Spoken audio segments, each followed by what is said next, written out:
I'll start with my schooling. Okay, so in high school, in junior high school, I took no art classes whatsoever. I just learned to draw a little from my father when I was about 4, and just like to draw with a pencil on a piece of paper all the way up until when I graduated high school. Never saw paint in my life, had no clue what it was, and didn't know what to do, so I went to college for 1 year, 1 semester really, and quit at Kane College.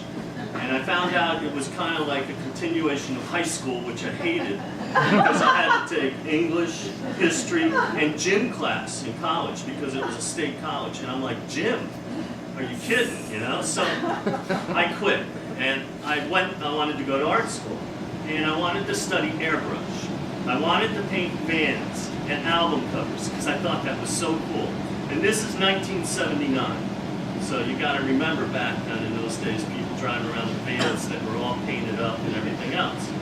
So I was accepted to the School of Visual Arts and Pratt, and I lived in New Jersey. And you had to bring your own air compressor, and I had to commute every day. And I said, no, I know, I'll quit. And my guidance counselor had told me about this school. And I came here and I saw the classroom with the air compressors in the wall, and Kelly Parsons was teaching at the time, and he had done work for NASA, and he had done the Prestone antifreeze commercial on TV where you'd see the antifreeze go through the engine. This was all airbrush. And I said, oh, I want to study with that guy. That's it. So I signed up here. But Frank Bellotico, who was the director at the time, told me I couldn't take the class because you have to take a first-year course which consists of 10 classes. And you travel in a group. There were groups back then. There were about 100 first-year students at that time, and they were divided into groups. And the group would move from class to class. So you were always with the same students all week long. And you had drawing, rendering, watercolor, perspective, you know, typical first-year art student classes, which I had never seen before in my life. So I'm in the courses, and in drawing, I'm pretty good in the class. And in watercolor, I can kind of fake it because I'm just putting a wash over a drawing. So I'm doing okay. And I get to oil painting class, and I never saw anything like this. It was just a nightmare. It was like somebody gave me colored mayonnaise, and I'm supposed to paint with it. So I mean, it was so I was so bad. And so finally, there was a guy in class, and he had taken oil painting courses since he was 12. So I sat up next to him, and because the teacher didn't really have much time to talk to every single student back then, there were 30 people in the class. So, and most of them didn't want to be there, and most of them were just totally screwing up. So anyhow, I sat up next to this guy. He had a German name, Emil Wojcik, and I'd ask him everything. You know, what's this for? What's that for? And it started to work, and I started to become fascinated with it. Now, my parents were moving, so I had to board here. I had to move and board here, and I had a roommate. And it just happened that that roommate was studying airbrush. And I would watch him, what he did in our room together, and he was cutting all these friskets and overlays, and I'm looking at it, and I'm like, I don't want to do that. This is not for me. Like, I'm learning from Dan, his name was, that I don't want to study airbrush while I'm doing all this other courses. And I become fascinated with the oil paints, and I'm living here, and upstairs, you're living with a group of artists, and you start to change because you're not going back home and hanging out with your high school friends. It really changed me. I think if I lived at home, I never would have become a painter. So I'm there, and there was a group of them that just wanted to oil paint. And so I started talking with them, and we would paint, and we'd paint and talk and paint, and I just became fascinated with oil paint. And then I went on to take Peter Karras' class for 2 years. And I built a commercial art portfolio, excuse me, and because I knew I needed to get a job. So I went out and got an advertising job when I graduated. actually not advertising. I was designing for a plastic company. I was designing plastic credit cards. It had, I don't know how I ended up there. It was kind of neat. It was when the holograms first came out, and all the new credit cards that we use today. And but I did that for 2 years, and it just wasn't me. So I decided, I had a friend, Paul McCormick, and he was carving scrimshaw on ivory back then. And he was living in Atlantic City. And he said, you can do this, Brian, and you can make money at home and do whatever you want. So I started doing that, and I went to the National Academy in New York City. I was able to make money at night, and sometimes do shows at Christmas, and make enough money so that I could put myself through school in New York City. So I quit my job, and I went back to painting. And I became an art student at the National Academy, and my teacher was Ron Scher, who actually came from this school too. He now paints the presidents of the United States, and he was a great painter then. And so I started studying with him.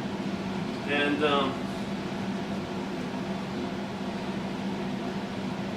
well, I would go there off and on because I had to stop to make money and then work on paintings. But I became a moderator in the class, and a moderator, I forget how you say it.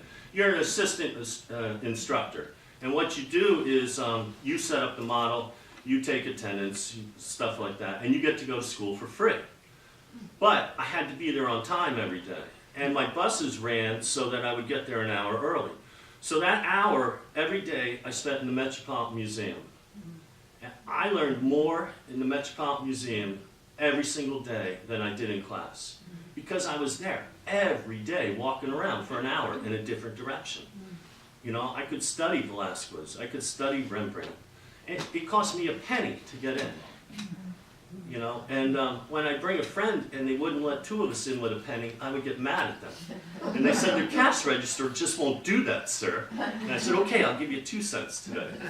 So anyhow, between those two places, the education that I got from the Met and the National Academy, and in the National Academy, you're learning from all the other students too.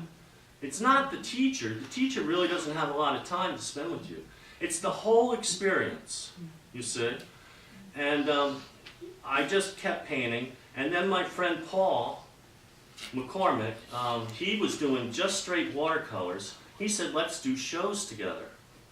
He said, I'm a watercolorist, you know, he is, and I'm an oil painter, so we can do shows together and we won't compete with each other. There'll be different prizes. And so we started doing shows together, and Atlantic City show was a big one. It was when the casinos first came in there. And so the art director of the Atlantic City Art Association got the casinos to donate money. And you could go down there and win a $1,000 prize, $1,500 prize, which doesn't sound like a lot today, but this was 1985, 86, and my rent was $300. If somebody gave you $1,000, you could live for about 2.5 months and just paint.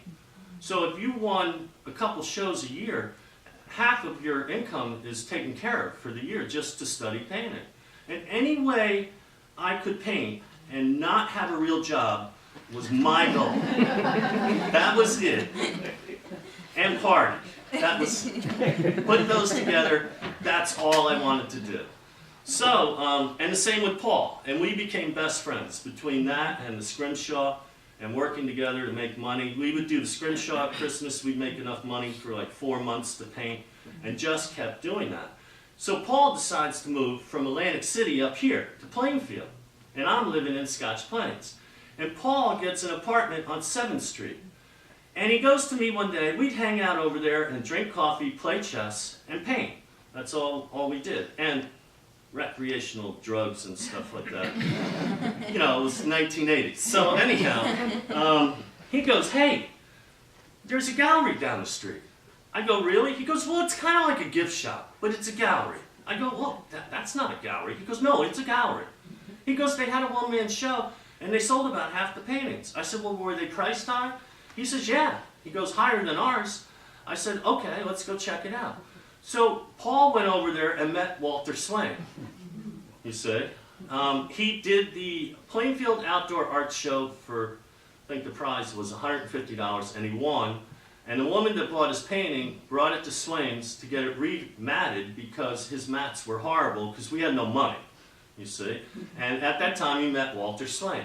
So he goes, you got to come over and meet Walter. And he goes, Walter's going to give me a show. Paul had a show, and Walter sold every single one of his paintings. Okay? Now, right before Paul had that show, I met Walter and brought in, I started off, I loved to paint still lifes. And the still lifes kept growing to where they incorporated the room. You know, I used to think, okay, I'm painting a still life, what color should the background be? Then I started putting the room in behind the background, so now I'm painting interiors. So, Walter Swain's gallery was a very conservative gallery. My work was very conservative because I studied realism the whole time. Same with Paul, so we fit right in. So Paul has some work showing there before his one-man show, and I go over and meet Walter, and I had a little still life, about this big, and I had this bigger one of a whole interior. And I said, well, you know, the big one will help sell the little one. So he meets me, he likes him, he takes him, and I go home, and the next day he calls me on the phone, he goes, I sold it. And I said, what, the little one? He goes, no, I sold the big one. He goes, I sold it that afternoon. He goes, now you got to tell me who you are. And I go, what do you mean? He goes, I need a resume. Nobody knows who you are. So I had to go over there. I didn't even have a typewriter, and I had to have the accountant at Swain's write my resume. I didn't even know what one should look like. So Walter turns to me, he goes, well, where's your new painting? Bring me another one. So I go home and I paint another one, bigger. And I bring it to him. He sells it in 3 days. I'm like, yeah, oh my God. And right at that time, carving scrimshaw became illegal. So that was gone. Right at the exact time that Walter Swain started selling Paul's work and my work, we lost our other jobs. It was like, there's so much luck in becoming a fine artist for the rest of your life. There really is. You have to be ready, you have to study, and you have to be the best you can possibly be. You have to be better than the other people around you, because you will want to get picked when that lucky spot comes up. But there's so much luck.